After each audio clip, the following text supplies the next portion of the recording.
you start.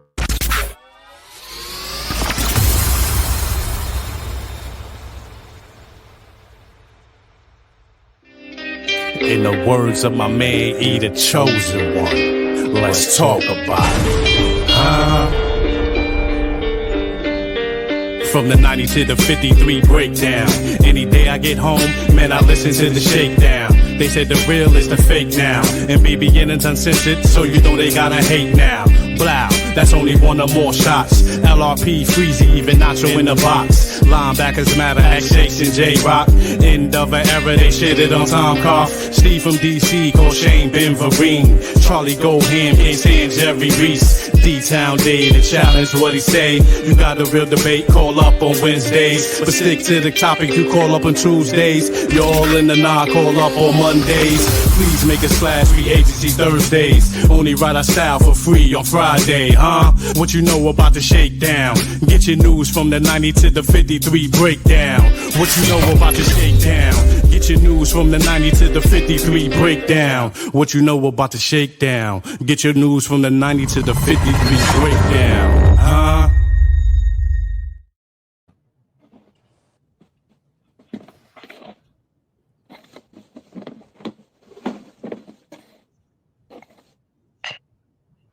Yeah.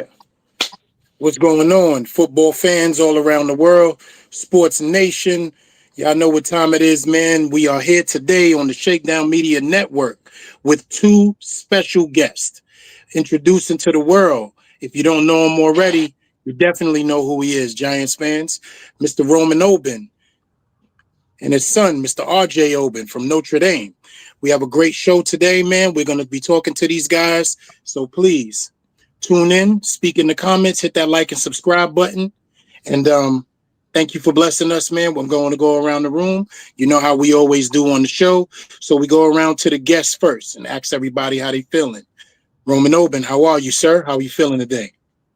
I'm doing good. I'm in New Orleans. Super Bowl week. I went from Pro Bowl to from when we saw each other in Mobile, Senior Bowl, Pro Bowl for a couple of days over the weekend, and then I got to New Orleans Monday. So we got a lot of stuff we're doing for the week. So I'm ready to go home Monday, but I'm looking forward to that. That's a busy week, man. I don't think you probably got any rest since the last time that we spoke, and you've been on the road.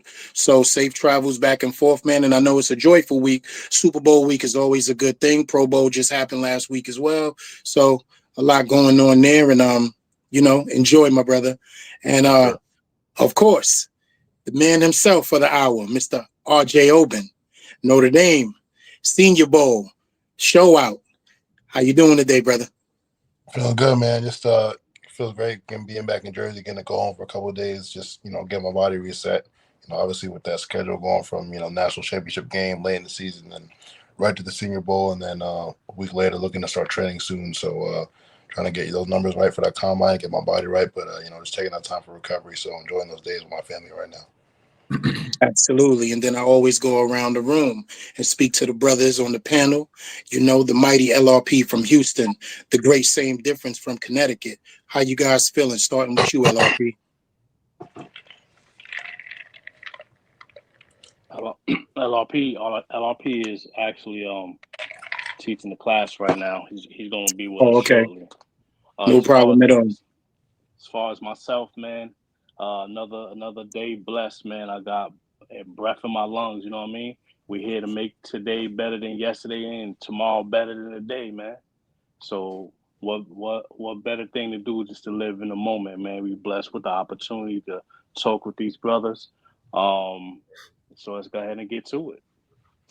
No problem at all, man. So first of all, I want to do something, and he didn't know I was going to do this, but I want to give him a tribute for all the things that he's done, all the way from Yaoundé, Cameroon, played for Louisville, got drafted by the New York Giants in 1996, and is the vice president of NFL development. And that is Mr. Roman Oben. As we celebrate Black History Month, I would like to let you know, brother, you didn't know I was going to do this, but I felt compelled in my heart to combine the two together.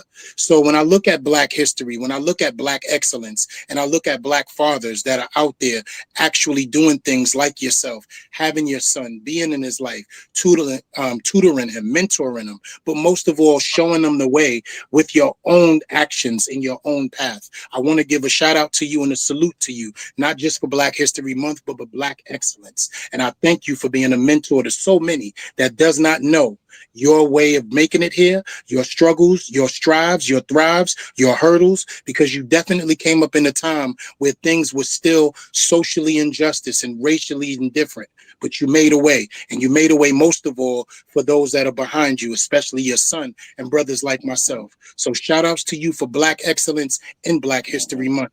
Mr. Roman Oben, we salute you. Yes, sir. Thank you, sir. I really appreciate that. No, it means a lot.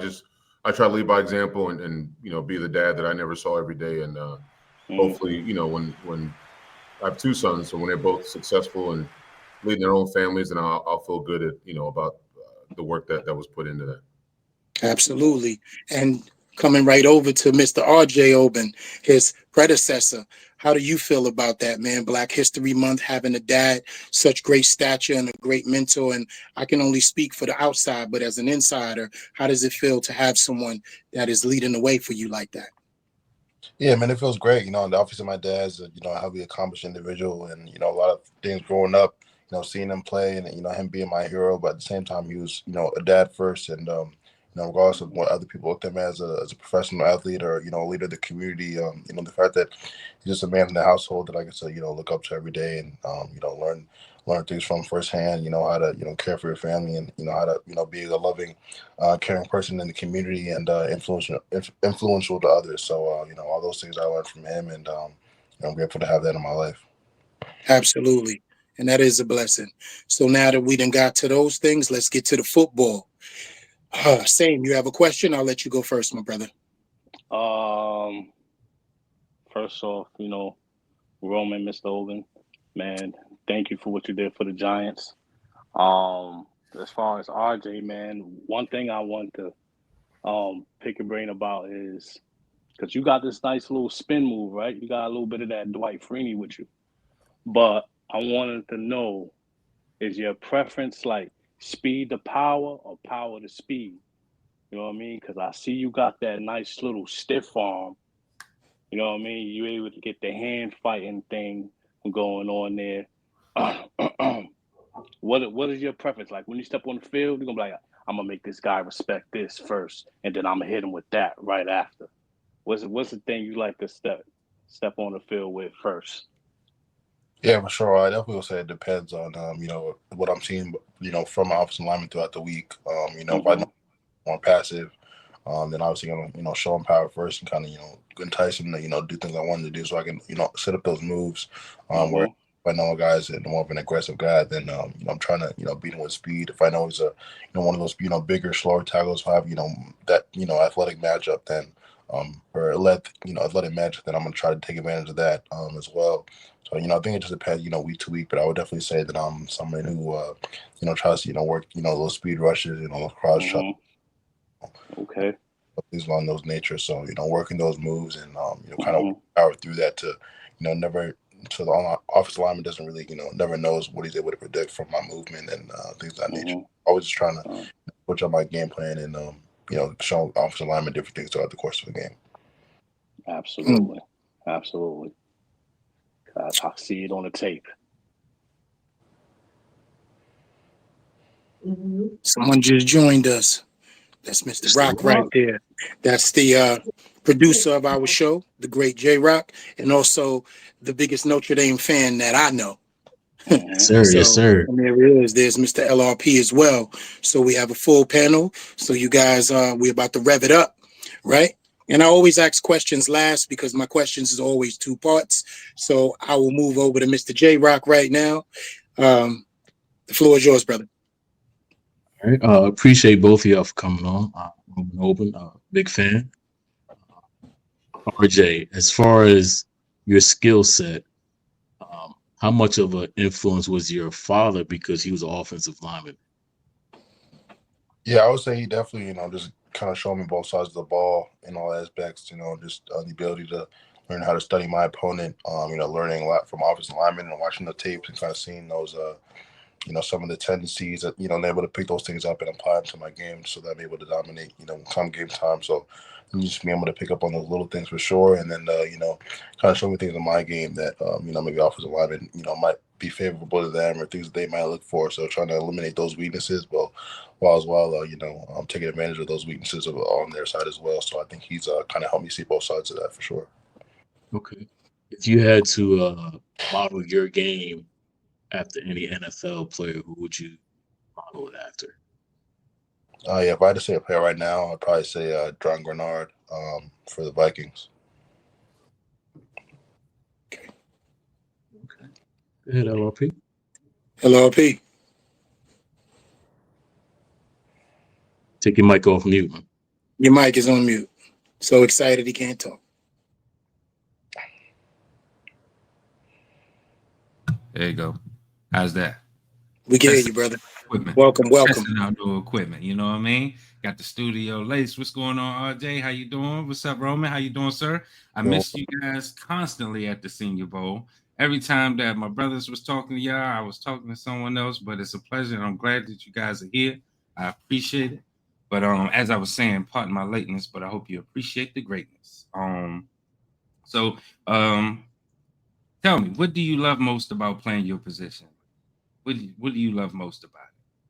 Man, I love it, the fact that it's, kind of an assassin's bullet mindset. You feel like a sniper in terms of, the ability to, get after the quarterback and, get a sack and, strip sack and, those, as a defensive lineman, it's not a lot of the time, ball goes away from you or, you might not feel that you're able to make as much of an impact on a play. But, once you make that, that game-changing play that, that it kind of changes the course of a game. And, I was happy to, grateful to have, a couple of moments throughout my career, and just kind of shows the, the skill and the preparation that it takes to, understanding offenses, to understanding schemes, studying offensive linemen, just to get that one play or two plays. You look at a great defensive lineman is a guy who's had 10 sacks, 11 sacks throughout the course of the season.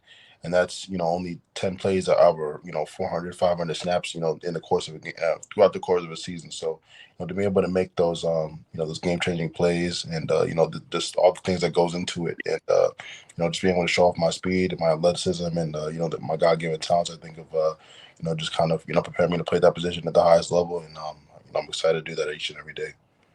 Absolutely. Can't wait to see it, too. Real. All right. As I always go last, because I always have a two-part question. But for this time, I don't have a two-part question. I actually have a reference and then a question. RJ, how old were you in that video when you and your brother were outside and your dad was actually teaching you how to put hand placement and you guys were both practicing it and he was like, RJ, up and under? I don't remember your brother's name, please forgive me, but he was telling you where your hand placement can go under, his can go over, and you can rip moves, swim moves. And he was showing you guys how to move around and maneuver when it comes to being in the trenches. I watched that video, by the way. That video was out. I don't even know how old you were. So how old were you when your dad was teaching you that stuff, man, outside with a camcorder too? Yeah, first of all, shout out to my little brother, Andre. He's great. He's doing pretty well, man. But I think I was probably like 5 or 6, and he was probably 4 or 5. So we're 2 years apart. But that's definitely been since playground days. You were 9, 8, 7, 6. You were 9, and he was 6. If that was the summer of 2010, because we were at your grandmother's house. I know the park, so that had to be summer of 2010. So you were like 9, maybe 8. Has 9? anybody ever even asked you guys about that video? It's come up maybe once or twice, but you got to dig deep to find that. So Yeah. So you already know where I was at, sniping on sure. the videos, trying to get together. Now, the second part. Now, this is a question. I brought that video up in reference to something that I saw in the field. A lot of people don't know your recognition and diagnosis and being able to diagnose a play. It was a play that I saw you make in the Senior Bowl, where the running back actually cut to the right because the play wasn't towards your side. You automatically diagnosed the play, ran 8 yards across the field, and the running back had a hole. And if you wouldn't have made that play, he would have had at least 15 to 20 yards from a gaping hole. You recognized the play, saw it from the backside, you ran 10 yards across the field. But within that same time, you were able to use one of the motions that I saw from the video when you were a kid to free yourself to open the lane to make that tackle. Bring us through that type of play, and what's the mindset when you make those kind of big plays?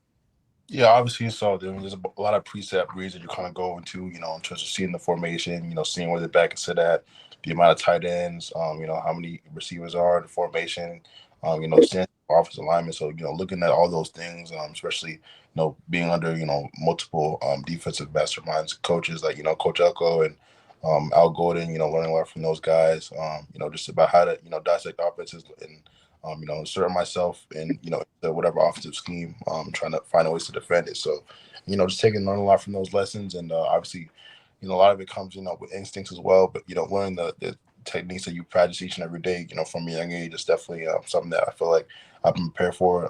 My dad as well. And, my people around me, my coaches, teammates have, pushed me every day to, maximize myself and, work on those skills. So, when our opportunity presents itself, kind of seeing the play on the backside. And I think the play you were talking about was a running back that I, played against. I think that was USC. We played against those guys, early in the season. So seeing the mannerisms and, seeing, kind of where the ball was going in that aspect and kind of, just, learning those pursuit angles that, I try to take with me when we played them in LA late November. So, just kind of, reiterating those and, trying to make a play whenever I can. Absolute great play, man. Thank you for that answer right there. And yes, sir, you definitely did a lot more damage, and we will talk about it later. But I'm gonna let my guys get some questions in.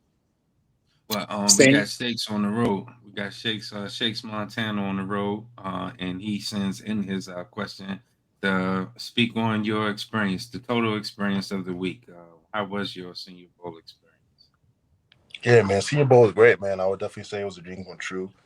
Just to play in a game like that, that's around this time of year, you watch every year, look at the one-on-one, see what guys are able to raise their stock and, make a name for themselves, in that short week and, seeing all the scouts there and just knowing that it was going to be a great and tremendous opportunity to play on that stage regardless of, the length of my season and things of that nature. I think I had definitely an advantage, being in football shape and, just getting done with the season a week prior from getting back into practice and, getting back into it where you have a lot of guys that, have been off since, late November who hadn't played in bowl games that opted out and have been, really just training for combine and stuff like that. So I think that kind of gave me an edge a little bit, kind of going into it. And, it was just a, great opportunity to, perform, at a high level and show all aspects of my game and the strengths, of my game, to, executives and guys that can potentially be giving me a position in the future. So, it was just a great opportunity and great experience. And real quick for Roman, for you, sir, I would like to know as a father myself, how did it feel for you? How was your experience in watching RJ throughout the week? Yeah. I think one thing as a father, you have to always breathe life into your children. And, but I'm also smart enough to know that like the discussions we had at age 8 versus age 12 versus 15 versus 18 versus age 22, those discussions evolve. I think it's always, I've always, and I've been to the Senior Bowl 5-6 years in a row. I didn't go to pandemic. And then the combine every year and some of those things. And then seeing your son grow up and then saying you belong in that group and the closer you get and the older you get, you're not that far removed from that group. So like, I'll give an example. Like I got moved to offensive line from a D line in college and I hated it. It was like me, and I always say this, so I'm not saying anything crazy. Like it was me and 14 white boys in the meeting room and I did not want to be an offensive lineman. But when I saw the Cowboys in the early 90s, like attacking dudes, putting dudes on their backs, I was like, that's how you got to play the position. So, but then there was always this thing like, do I belong? Because I didn't go to Michigan or a school like Notre Dame or Florida State or Wisconsin. So, Louisville back then was, so I always like had this chip on my shoulder. So I think it's when I see RJ play, like I see he's quiet and he's mellow, but he's got a physical demeanor on the field. And I always say like, when you're watching the tape, you don't know who's a good guy, who's a bad guy, who did well in the classroom, who doesn't, who's an a-hole. You're watching the tape. So I always say let the tape speak. So it's good to see RJ playing the way that like he could be a physical football player by 1990 standards or by like 2000 standards, and I think that's something that is something I would say. But it's good to see that. I try to stay as far away as I could, but it's my job to be there and to evaluate the coaches Right. and I couldn't imagine that my mom or my uncle walk around when I'm at the combine or at the Senior Bowl, but. No, it was I think, but just he grew up in the business too, so he grew up with me, and I think Jason Taylor a couple years back when he was in high school, was a defensive end for the New Orleans Saints. Miami Dolphins. Yeah, no, Cam Jordan. I mean, I've had talk to him, Robert Quinn, talk to him, my son, and just but yeah, no, to see him there and to see him being himself and playing hard and working hard. Was a blessing. But I was always checking at breakfast. Hey, how you doing today, man? How's your body feeling? You good? You tired? I know it's not very warm in South Bend, and so you go down to Mobile, it's like 75 degrees. Day two, it was a lot rough, but gorgeous. No, but I was proud. I was proud. I mean, but as a parent, whether your kid is playing the saxophone in 5th grade in a band or playing, I mean, it's the same feeling. You just want to see your kids do well. But I understand the unforgiving environment that we're in. It's competitive. You get criticized a lot. You read your draft reports. There's always weaknesses. It's easy to go to your weaknesses right away. So, okay, what does this guy say at the bottom line? But everyone's there because you're a great football player and you're worthy of being evaluated. And the last thing I'll just say is that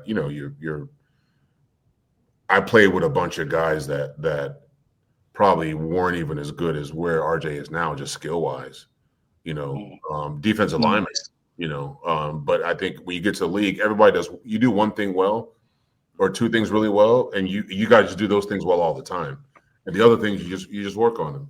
So by the time you run that 40, by the time you do all that, and that'll be the last 40 you ever run. And now you're a professional and now you get in a locker room and you earn it. So I know I'm talking a lot here, but just, I was proud for him. You just want to see. I want to see him confident. I want to see him playing hard, playing well, and just feeling good about something he's dedicated so much time to. And real quick, RJ, jump on in there real quick.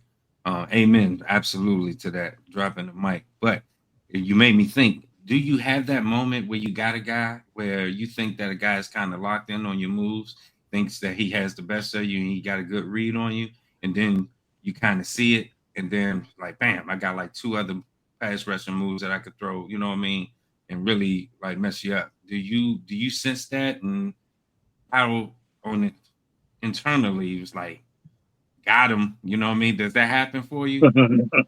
Yeah, for sure, man. I would definitely say, someone, especially like when you working through moves, whether that's power, speed, inside.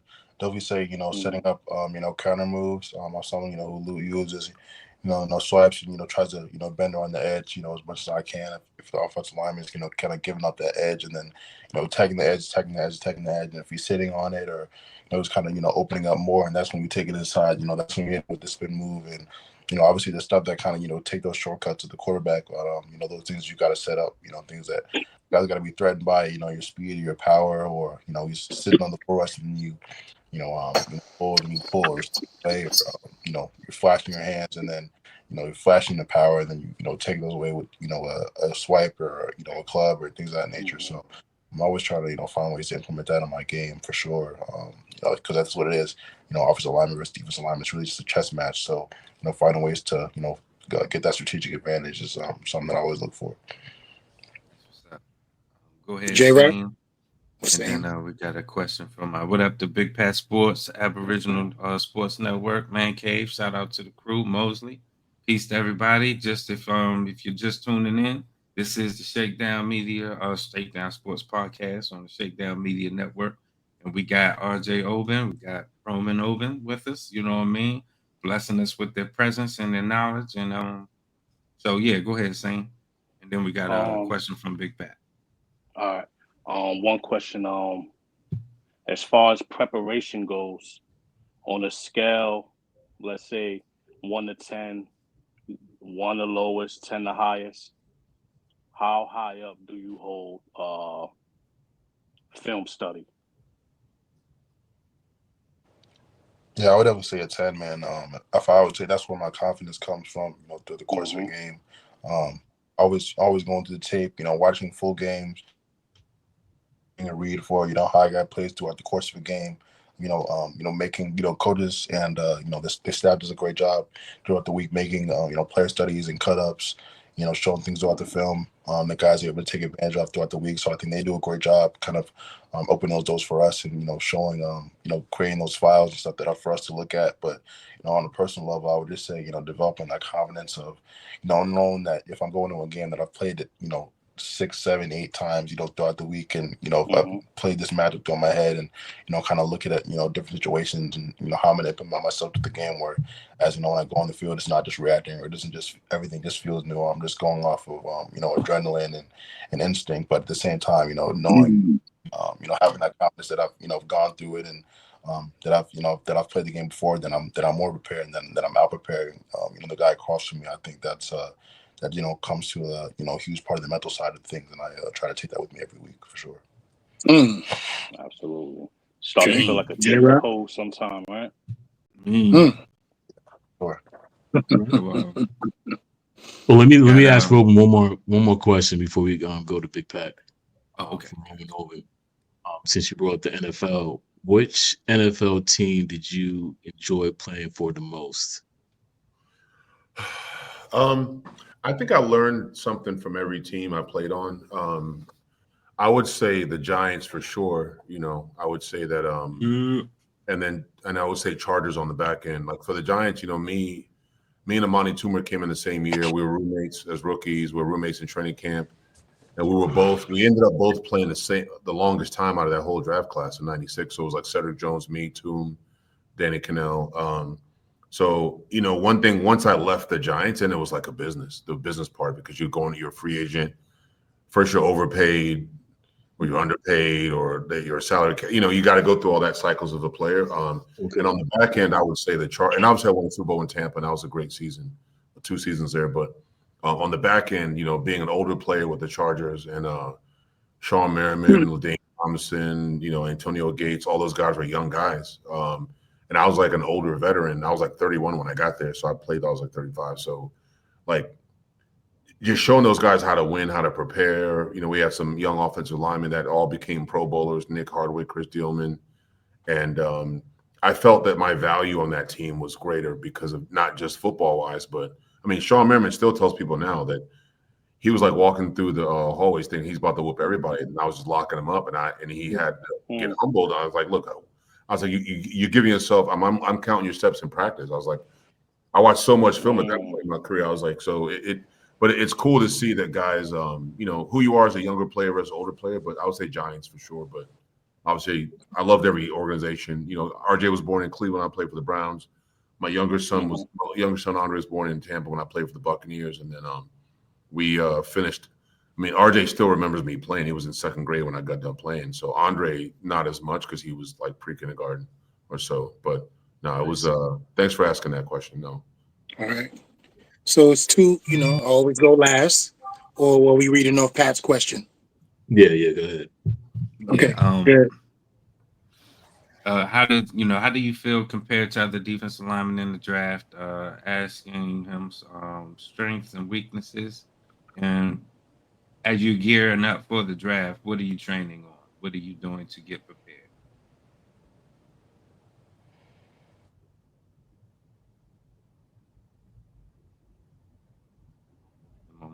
Am I on mute? Can y'all hear me? Yeah. I was like, say, I just bought this damn equipment. That question was for RJ, am I right? Correct. Yeah. Yeah. There it is again. Yeah.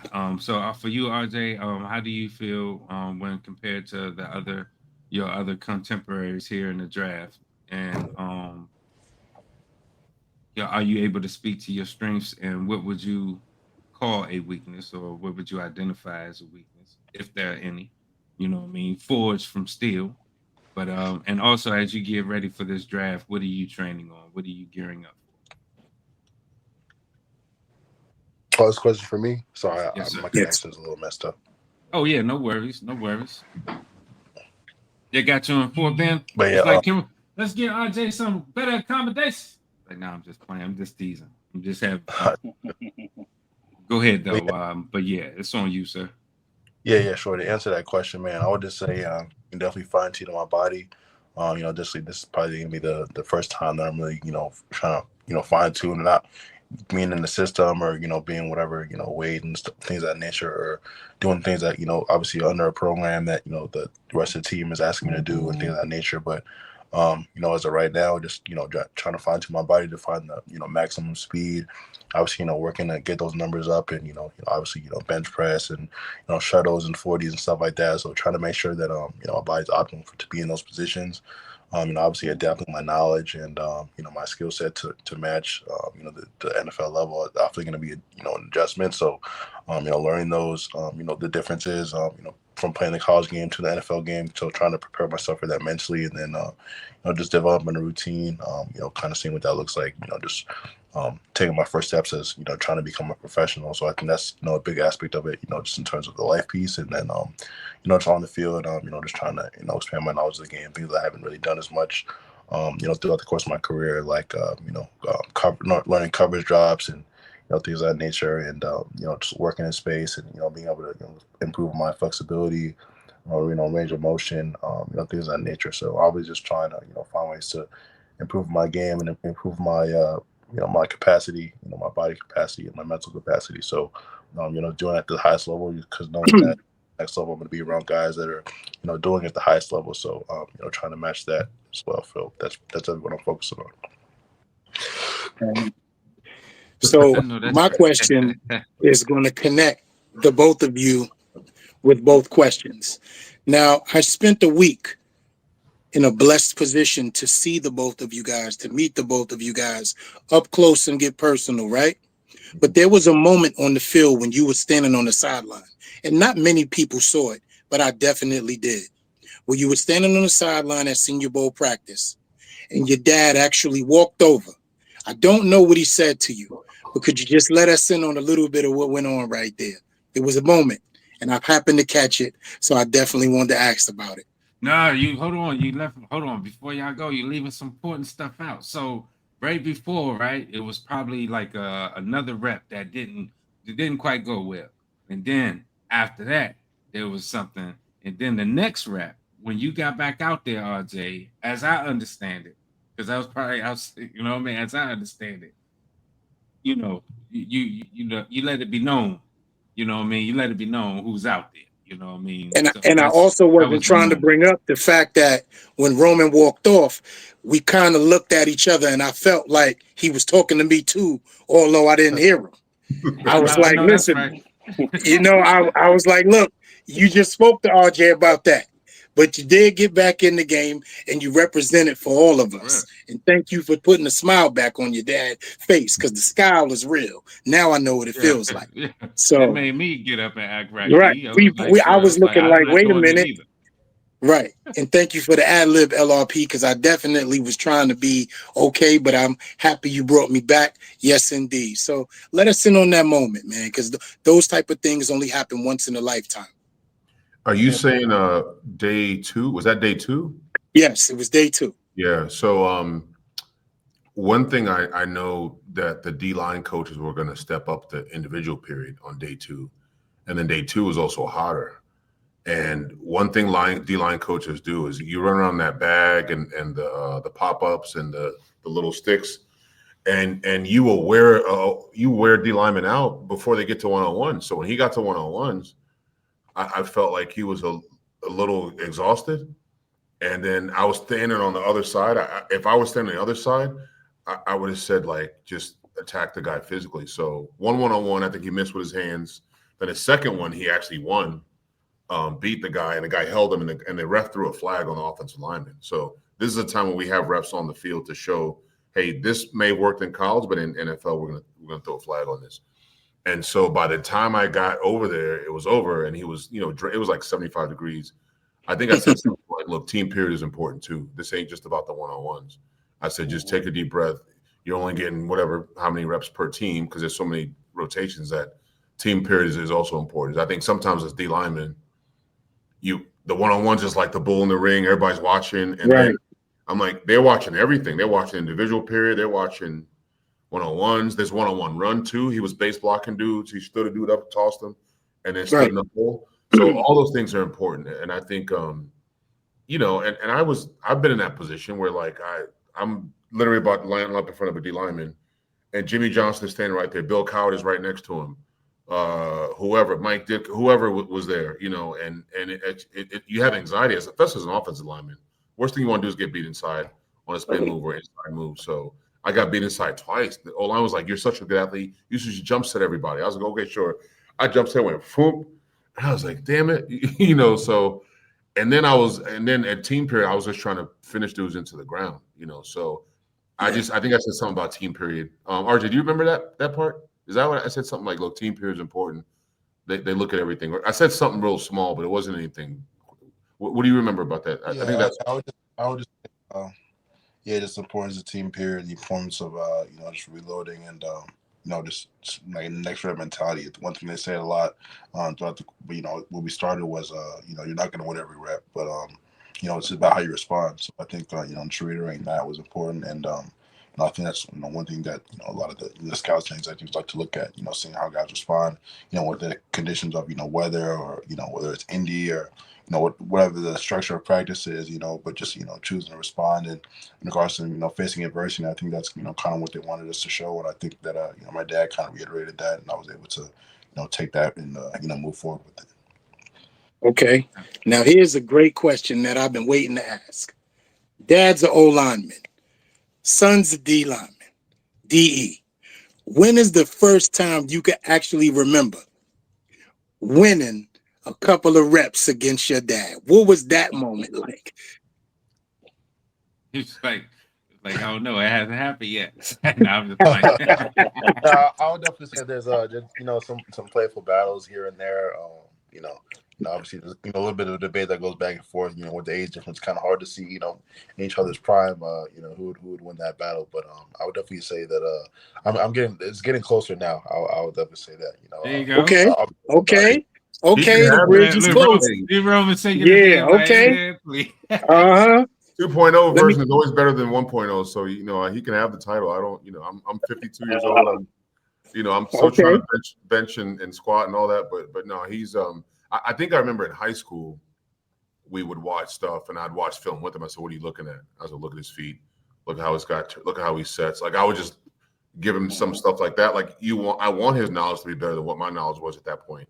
There was no film when I was that age. It was VHS tapes and you can fast forward 4 plays in a row and keep rewinding it, and you're not watching anything. So you want, you know, I was a meme or something that said like your dad is the only person in your life that wants you to actually do better than him. You know, most of your friends, some friends are jealous, some friends are your dad wants you to do better than what he did. So that's if I could at least give him a base of knowledge, you know, that I didn't have or that I accumulated, that would make him a better football player than that, then I feel good about that.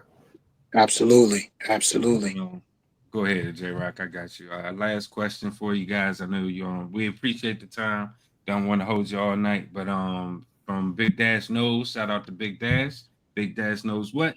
New York Giant football. He says, "Man, stop playing. We already know. Are you ready to play next to Dex? Because we need you in the trenches, baby." And that is a fact. What a wonderful question, man. Bird, are you ready? Because we would love to have you there. Man, we got some holes to fill, brother. For sure, man. To play with him and you know, play with guys on the defensive front. You know, Brian Burns, you know, Kayvon. You know, there's a lot of, you know, terrorists on that defensive line. You know, playing that Big Apple, and you know, I grew up. You know, I'm 15, 20 minutes from, you know, MetLife, so you know, being able to play right there in front of home, you know, in front of the home crowd and represent the city would be a dream come true for sure. I'll bring the Einstein Bagels, baby. I'll bring the Hold on, let me ask one more. Let me get one more in. Dad, how would that be? How would you feel if RJ got drafted by the same team that drafted you? I mean, honestly, I would hate it because, like, I'm from DC, so like I remember the ticket request and people blowing you up. Like anytime I would go home, it's just when you play, it's when you play in your local city that you grew up in.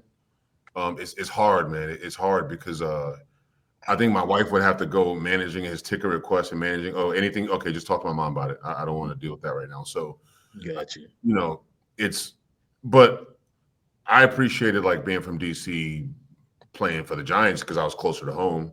So I was hoping like, okay, if I don't play for the Skins, it's Baltimore, Philly, Giants, hopefully maybe Carolina. That's not too far, But at the end of the day, what we say a lot is rather be happy in Buffalo than miserable in Miami. So you just want to go to a good organization and be well, and maybe you play behind like a guy like the guys the Giants have or Myles Garrett or somebody. He was born in Cleveland too, and he's a Chargers fan too. So don't forget that part. So he in my household, you got like an AFC and NFC team, so you got to have both. So any teams would what be part good. of DC? I grew up in Northwest. I went to Shaw Junior High, like Logan Circle, like O Street Market, like right in Northwest, like North 12th Street. Nice. Okay. I grew up in Landover. Born in the Southeast DC, but I grew up in Landover in Forestville. Yeah, awesome. Yeah, I grew up. I got one last question, Robin, if that's all right, man. Thank you guys again. We can't thank you enough for your time. You and RJ just making this day great for us, man, and allowing this thing to happen for us. So I just got one question right now. When you look at the New York Giants, right, and the state of the Giants, what do you think it's going to take for that team to get back on track and become one of the historic franchises that is well known, well respected, and well loved, especially the fans? What can the New York Giants do to get back to the glory? I think there's a philosophical shift about how the Giants were built, and it was always like O-line, scrappy O-line, running back, tight end. Everyone still wants a Mark Bavaro. Everyone still, Giants fans still want that. But you got to get the right quarterback. Because if you've seen the 10-year problem by not having the good quarterbacks, life after Eli. And so you would like to see consistency at that position. Someone that can at least win them, 10, 11 games a year and get them into January every year. You look at what Washington's doing; they're reloading. Chicago's got a guy that's going to be great. There's a lot of really good young quarterbacks, and so the quarterback position. Anyone that you in particular think about? I like Cam Ward, honestly. I like Cam Ward. Okay, he's probably my favorite in that group. I like him better than Shador. I like him better than the other guy. But yeah, he's probably my favorite. But hopefully, for them, they make the best decision. And maybe you get a veteran, and then like a year or two, and the guy doesn't have to play early. I mean, I've had a position that sometimes like the league, the average backup quarterback is a failed first-round pick that didn't pan out. So there's no more Dave Gerards anymore. Those guys don't exist anymore. Ryan Fitzpatrick, like those guys like that, like you maybe what's my man in Atlanta that is always getting paid? Kirk Cousins. Maybe it's Cousins for a year, and then you slide somebody else in there once he's. I don't know how he pulled that off for so many years. Yeah, so you never know, but I think they had high success with young guys that they've drafted that are playing this young rookie roster. Neighbors is a great player. I mean, he's going to be a good one. I think you just got to get the right guy at the signal caller, and then everything else will solve itself because it's a good coaching staff. They know what they're doing. If they have a good organization, so I think they do that. It's 10 years. We can erase life after 2012 and get back into it. Well, for me, I'm going Cam Ward and RJ Oben. I don't know what the fellas is doing, but that's what he's doing. I know that's right. I love it. No, I appreciate you guys. Thank you, man. We appreciate you. We thank you for the time. Go ahead, LRP. No, I was just saying we appreciate you. Go ahead. Well, I know we can't hold you guys too long. Roman, you're I don't know if you're down in New Orleans yet already, but you're at the Super Bowl. And RJ, you're getting ready to play in one of those for the New York Giants in a couple of years. So we do understand. We respect the time. Right. We thank you guys for coming on. Please come back anytime. You're more than welcome and more than invited. And we hope you enjoyed this more than we did, because that's what it's all about. You guys. Absolutely. Thank you. Thank you. Absolutely. Good luck next month in Combine. Keep killing them, man. Keep knocking them dead. I'm so rooting for you and man, family and you everything. got fans over here, brother. Yeah, you got fans over here. Fans over here. We will be in the stands for you all the time, bro. So thank you guys. Come back, definitely, and especially after the draft if you got time. I know it'll be a whirlwind, but come back and holler at us, man. Shakedown Media Network. Appreciate it. And we had Roman Oben and RJ. Go ahead, sir. Go ahead, RJ. Go ahead. You good? Oh no, I just wanted to thank you guys for the opportunity, man, for sure. Just being with a local network and hearing some great voices amongst some great black men who are voices in the community, and it's a great opportunity to be on this platform. So thank you guys for having me. We are humbly thankful, brother, and thank you. All right, guys. So stick around for everybody else. Gentlemen, y'all enjoy. Have a good one. And appreciate it. We'll see you next time. Thank you, guys. You got it. Thank you. All right. That was awesome. That was dope. Round of applause. Let me go ahead. It's what we do. It's what we do. Dope. Yes, sir. Indeed. It's what we do.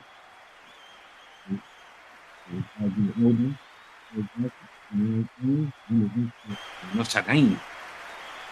Do they say it like that, J-Rock? Notre Dame. Never. I know that was awesome, man. I was like, yo, how you get that from? That's your squad, bro.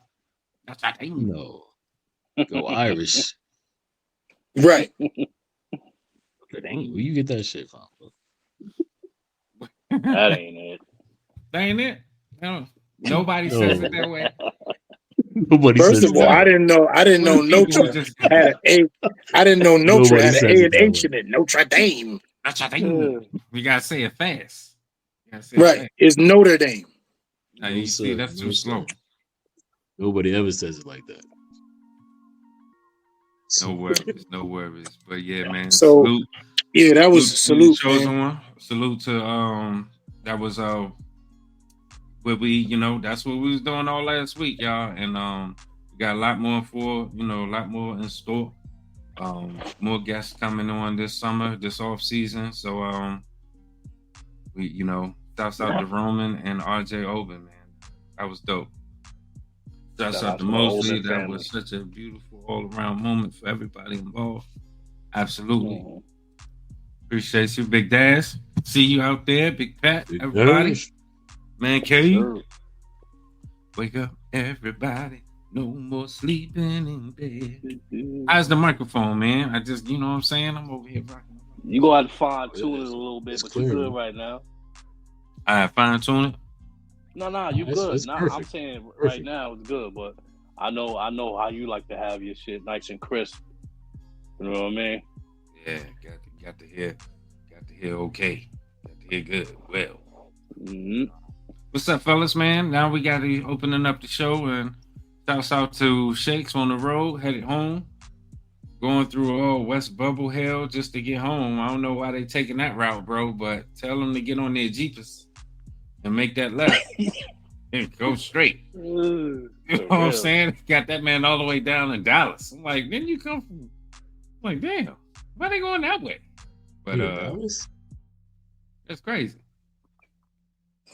They done took that man from north to south. You on Southwest? Bring him back north. Airline just to bring him back north. I'm like, what the hell? They done gave that man a V cut. We love you, Shakes. Get home safe. You know what I mean? Shouts out to Freezy and the crew and everybody, man. Yeah, man. Shout outs to Freezy and everybody. So I'll go over you guys' thoughts, man. LRP, starting with you right now, since you on the, ones and twos at the moment. So talk to me, man. How do you feel about, some of the things they said? The questions was great, them guys coming on. So what's on your mind? Man, I loved it, man. The insight, you know what I'm saying? Very knowledgeable on the player he is, the player he wants to be. You can tell that the family structure is well in place, which is only going to be beneficial for him in his career moving forward. Well balanced, you know what I'm saying? I loved it, man. I loved everything he had to say. Obviously, y'all know, you know what I'm saying, because y'all was broke bread, you know what I mean, in person. Right. So you really got a chance to meet the individual, meet the player, and his family and father. So I love it. I love the support that they give each other. You know what I mean? That he gives his son and everything. Man, I'm just a fan. I'm rooting for him. I'm rooting for their success.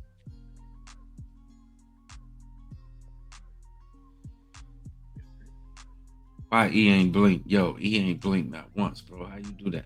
He really took him. Is he on stuck? Yeah, they took him. Yeah, is he frozen like that? Because there you go. I'm about to say he ain't blink at all. I'm like, yo, that's crazy. He ain't blinking at all. Yo, he ain't blink. Let him go. They got him. Let him go. So over to the man, J-Rock. How you feel about that, man? How was everything? You know, how you feel about that? That was good, man. Always wanted to talk to Roman Oben, man. Ever since we drafted him in '96, I felt like he was a solid player, bro. He was always a solid player to me. Then when he went to Cleveland, then he went to the Chargers, then he went to Tampa Bay. He was always a solid player, man. So I didn't know that he switched from defensive lineman to offensive lineman. I didn't know that was dude. Yeah, that was a hell of a moment as Giants fans, and being being in this Giant fan arena show for the fans by some fans. You know, that was a hell of a moment to talk to him as a Giant fan. So that was epic. I love that. And for me, I'll answer my own question. I just felt it was important as Aboriginal men, as Aboriginal fathers, and it being Black History Month, to emphasize him coming from Yaoundé, Cameroon, going through some hardships, some diversity, racial diversity, especially in the time that he was brought over here from another country, then making it through the hardships, playing for an organization like New York City when he was here and having success when he was here, but then being able to raise a young man with such integrity, being his life, and still till this very moment, it's just the tutelage continues. And so we don't see enough of that we give credit to. We see it daily, we pass by it, but we don't give it the credit that it deserves. So I felt like having a tribute for him the first couple of minutes in Black History Month, and having him here with his child, whom we got a chance to meet, and we're rooting for, and now we have a relationship, a friendship, a brotherhood. I felt it was important that we speak that love and that life here on the Shakedown Media Network for him and his child. Black excellence, Black fatherhood, Black History Month. No, that's right. Black history forever, man. All power to the people. Always. You know what I mean? About to make me go play some songs. That was beautiful, man. Yeah, as far as a father, that shit was touching.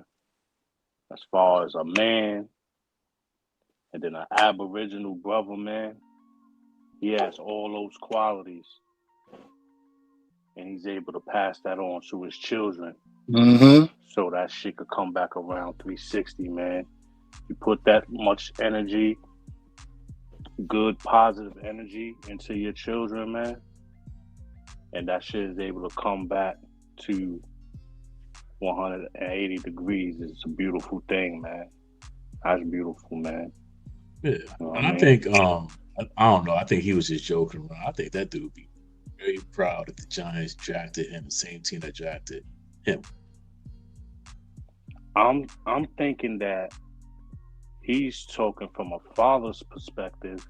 Yeah. If you come out to what you know, you're gonna have those buddies that's like, yo, you getting money now, what's good? I know I'm still doing what I do, but yo, you got me, right? Like, right. Yo, cuz, no, that's the thing. Cuz, I will. Cuz, like, cousin, like, cousin, I ain't seen you in 10 years. I seen you at the family reunion. That's it. I don't even. But now everybody love you. He don't want his son to have to deal with that type of shit. Have to tell people no. He might be good-hearted and giving, and there's people out there, even in your family, that take advantage of you. So no, it wouldn't be good if he was near home, because there's more of a chance for him to be taken advantage of. Mm-hmm. But you know what it is too, Sam? A lot of times we're just talking from our experiences and the things that we've gone through as men, and just knowing, what we know, right? But there's something that, of course, he can't say on camera. But if you look at the details, it's always in the details, right? When he said, honestly, I wouldn't. There's something else beyond what he could actually say right on camera that he knows insightful wise that is the reason. There's whenever a dad talks like that about his child, because most times a father says, you know what, I would love for my son to play for the same team that I played for, or whatever the case may be, right? Because that's just legacy, his lineage is dope, right? And he probably has no problem with it, but there's something internal, you know what I mean, that we don't know, that's the reason why he was so quick with that answer, because he thought about it. No, it's a thing, because they say even when I was in the Navy, switching from recruiting duty from shore duty to from sea duty to shore duty, it was always a question on where would you go recruit. And a lot of people said, oh man, I go back home this, that, and the third after being away for like 5 years or however long you was on that sea tour. But when you go back, you're coming back different. You're coming back a different motivated person, and you know what I'm saying? And familiarity brings contentment, you know what I mean? And so he probably doesn't want him to be in that environment to be content, to get comfortable, to fall, like you said, if there's something that he has to do on the business side, if you have that convenience of family and you have that convenience of other people in your, in your cycle, you can tend to lean towards that, you know what I mean? Versus, if you out there on the island, you got no choice but to do it yourself. He mentioned his queen too. I think it's all above. I think it's all above, and ain't nothing wrong. Yeah, he mentioned his queen. Pat, what up, baby? He mentioned his queen too. He said, on game day, his mom, my wife, got to handle all the stuff so he could focus on, the game and all of that. So yeah, it's just, it was a bunch of nuggets in there. He put some jewelry on my neck, I felt that. I felt what he said. I felt that right there. So we just giving our thoughts, Pat, on what's going on, just to interview, to have those two brothers up here, man. So give us some of the things that you heard and, what stuck with you from what we just did.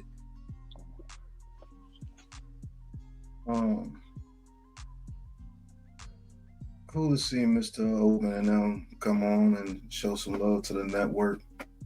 We met him at the Senior Bowl. I think RJ is going to be a pretty good player as far as being versatile. Just depends on what team he gets picked up on. If he gets picked up on somebody like the Dolphins or somebody, he'll be put inside. But say if he got picked up by us, I think he'll be put to the outside. So I think he's going to be a pretty good player. Trying to think of how I would play him if I had my scheme, the way I would play him, because I know he can be a 3-4 outside edge rusher as well, but he can be a 3-4 DN as well. Like, he's very versatile. I think he's gonna carve himself a role in this league for a long time. He's one of those type players. He's like, if he gets the chance to ascend to that top level, they give him a chance, he will. But he's one of those guys that's going to be around because he just brings so much to the table that you're going to need him some type of fashion. Another thing that we didn't talk about is he has access to some of the greatest players, gold jacket wearers, even the young stars in this league defensively. He has access to them. So having access means experience, means tutelage, means mentorships. So his dad, being the vice president of football development, has access. So his ceiling is a lot higher because of access. So I think that's going to play a major role in everything that he does moving forward. Because what we don't see behind the scenes is he could send his son to Dwight Freeney, Garrett Miles. You know what I'm saying? He could send Miles Garrett, excuse me. He could send these guys and spend a couple of days with him here, spend a week with him here, and just keep them just excited for the game and the love of the game. And being around people who are great at something makes you want to be great at something. So I think that's going to be something that to look forward for. And I can't wait to hear those stories along this kid's journey. Like, yo, man, I just spent, 2 or 3 weeks with, the great blah, blah, blah, or the great blah, blah, blah, or this guy here. And, just to harness his game and get them together. I can't wait to hear those type of things moving forward. Ooh. Brother thirsty. Yeah, man. Long day. Long day, man. Did y'all hear, not switching gears or anything, if you definitely got something to add, please do. But since we've been on, Jimmy Buckets has and the Warriors finalized. Yeah, or working. I think I had a conversation. I think I had a conversation with you, right? Yeah. LRP, I had a conversation with you. Mm-hmm. I ain't gonna lie, the trades are going crazy this year. Trades going crazy, bro. And you know why, right? You know why, Sam. You know why the trades are going crazy. Because there was some people who hated the trades that we made. And look how they implemented into this system. And we number 3 in the East, baby. You know what I'm saying? Look, yeah. It was some talks. And I said I was going to wait. Right? I said I was going to wait. Huh? America, y'all see his face? What you about to talk about? The Knicks? Listen, man, first of all, I told everybody we gonna wait. We're not gonna do too much talking. We gave the people what they want.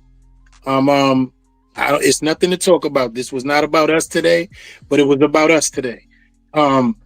First of all, I told everybody I was gonna wait, right? I was gonna wait. Everybody, what you think? You know what I'm saying? What you said with your boy? I said, you know what? After 25, 30 games, we're going to see what time it is. Now we know what time it is. The Knicks are for real. They're a problem. The Knicks are a problem. Ain't nothing to talk about. They're a problem. Wait till they get in the playoffs. Playoffs? You kidding me? Playoffs? Wait till we get in the playoffs.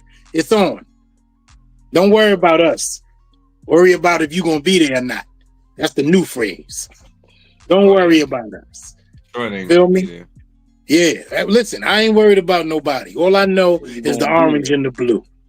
That's it. Gonna be there. You know what I mean? Yeah. Is he gonna be here? Is he gonna be there? Is he gonna be here? 11? Yeah. Do you think the Warriors are gonna add Kevin Durant? What time is it? I think that's a dub. I think they ain't doing that. No, they're not doing that. I don't think they're not doing that. They're not doing that because you got to give up another max contract. I think KD turned that shit down. Yeah, I don't think he with it. Type shit. But he can't do nothing about it. It ain't like he got a trade clause in this shit. Only 2 people in the league got a trade clause.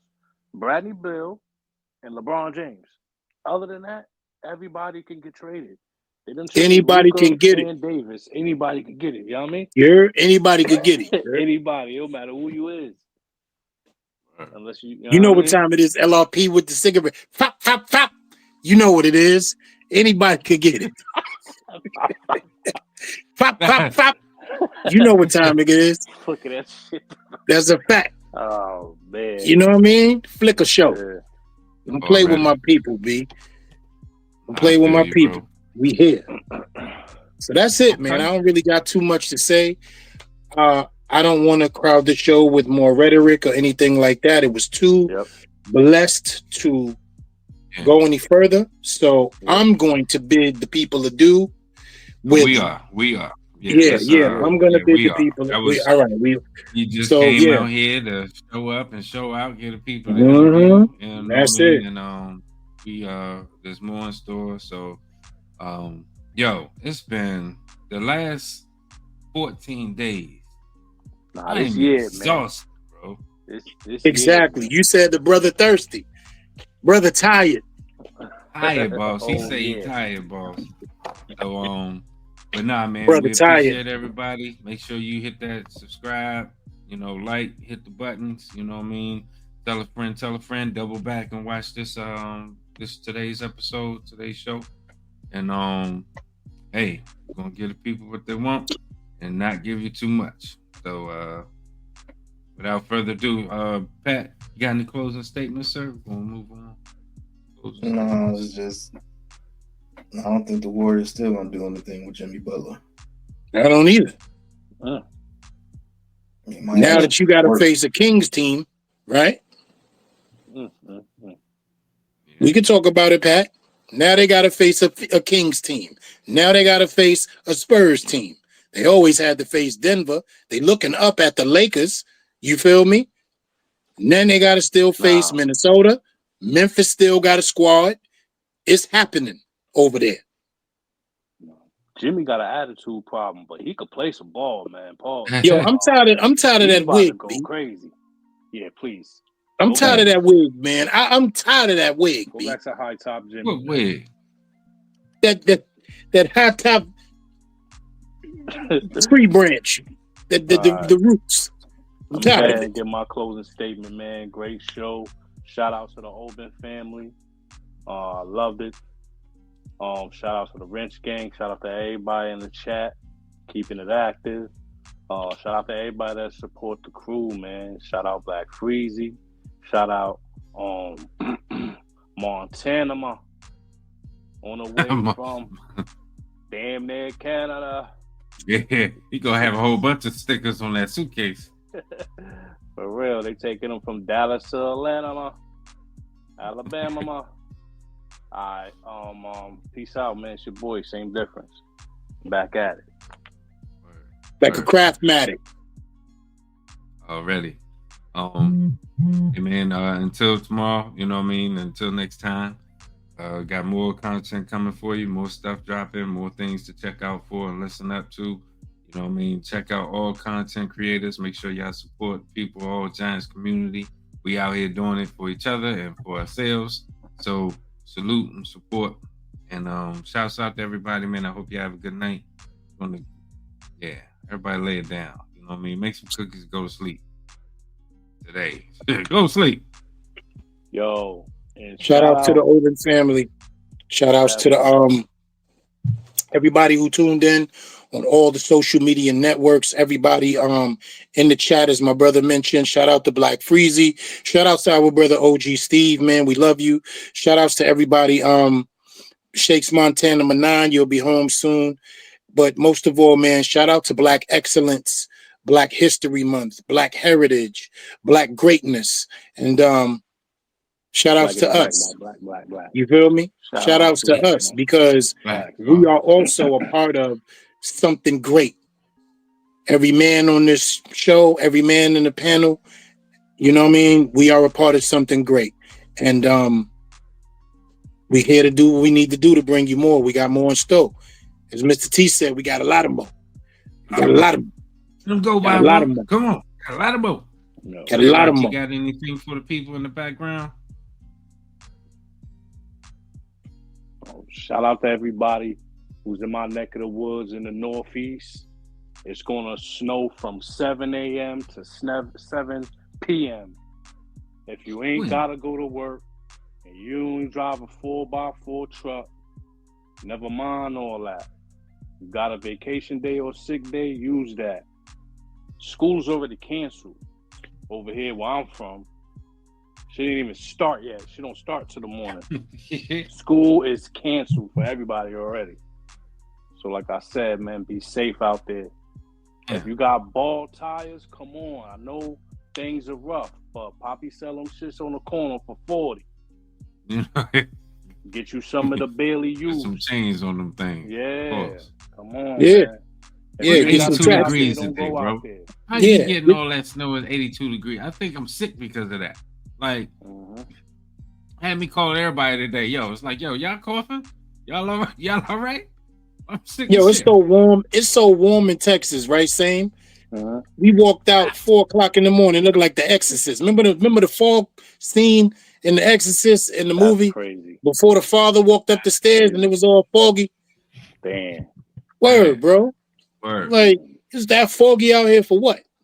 82 goddamn degrees out here. It don't make no sense in Spooky, February, son. Come on, man. Well, Real. I say it Mosquito. Yeah, this man. time. Let's shut it down, brother. It's Yeah, time. I say What you want to do?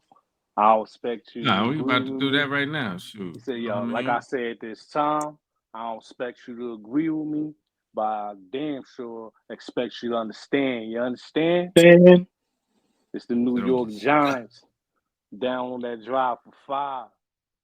You just been shook by the shakedown, and we out of here. Peace. they go to A again.